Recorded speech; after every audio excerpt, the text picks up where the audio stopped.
Class 10C, today we are focusing on the practicals which has been there in your course, and today we'll see about the acid base detection, that how the litmus paper or the phenolphthalein that acts as an indicator that works on your acid as well as on base. So I have taken this acid, this is nitric acid. In place of this you can use any acid, and for base I have used NH4OH. You can use some other base also. You know, this is the weak base, and we can use a strong base also, like NaOH. We have NaOH also. So we can use any of the base and any of the acids. So in place of nitric acid you can use sulfuric acid in dilute form, dilute acetic acid, or dilute HCl.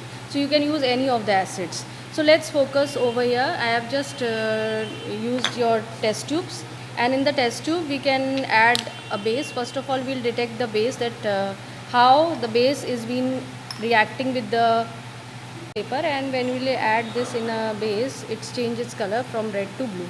So this way you can say that it is a solution that is a base, and it changed the color of litmus paper from red to blue. So it is one of the detection how you can detect a particular base. Now we'll focus about the acid also. Now we are using this thing, an acid, which is the nitric acid, and I have used dilute nitric acid. I have kept it in this test tube. This is the litmus paper, you can see, and this litmus paper is blue in color.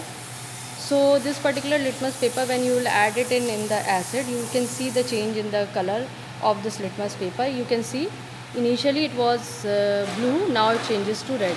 So the acids always convert litmus paper from blue to red. This way we can show that the particular solution is an acid. How you have detected it? By change in the color of the litmus paper. So this litmus paper is also acting as an indicator. So this is one of the indicator which we have discussed. Now we will see about the phenolphthalein also.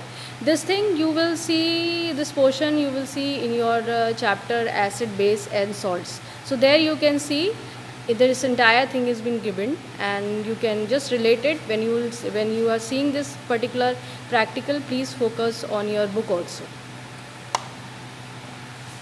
Now class will focus on some other indicators also.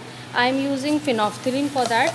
This is phenolphthalein, you can see, and again we are focusing on the acid and base. It's an indicator. So you'll see that I have just used a test tube. In that I am adding your a base, that is NaOH. Let's see what will happen when you will add phenolphthalein to it. Now children, I have kept NaOH in this, and this is the NaOH bottle. This NaOH reagent has been there. The test tube has been filled with the NaOH solution. Now we'll add this indicator, that is phenolphthalein, with the help of the dropper, and we'll see the change in the color. Remember that when you are adding phenolphthalein to this NaOH, its color changes from, initially this phenolphthalein is colorless, right? And when you will add this in this particular NaOH, or whether NH4OH, you can use any of the base, any of the hydroxide, it changes color from colorless to pink in color. So let's focus on it, how it's changing its color from colorless to pink in color.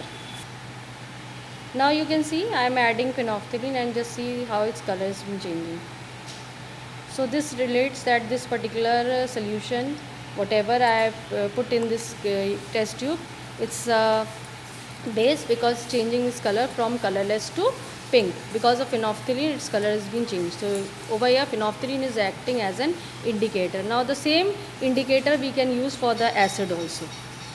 Now children, you can see that I am using this sulfuric acid.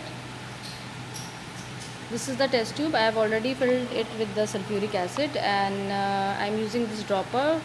This contains your phenolphthalein, right? So just see what will happen when you are adding the phenolphthalein to the acid. You can see that when we are adding this phenolphthalein, there is no change in the color. So phenolphthalein is colorless in the solution when it's basically the test tube is containing your acid part.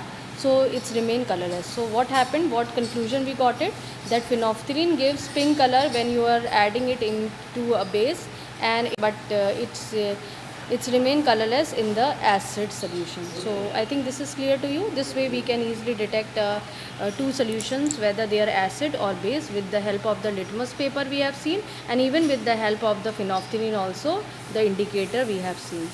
So hopefully you have understand how you can detect the two solutions when they have given you acid or a base.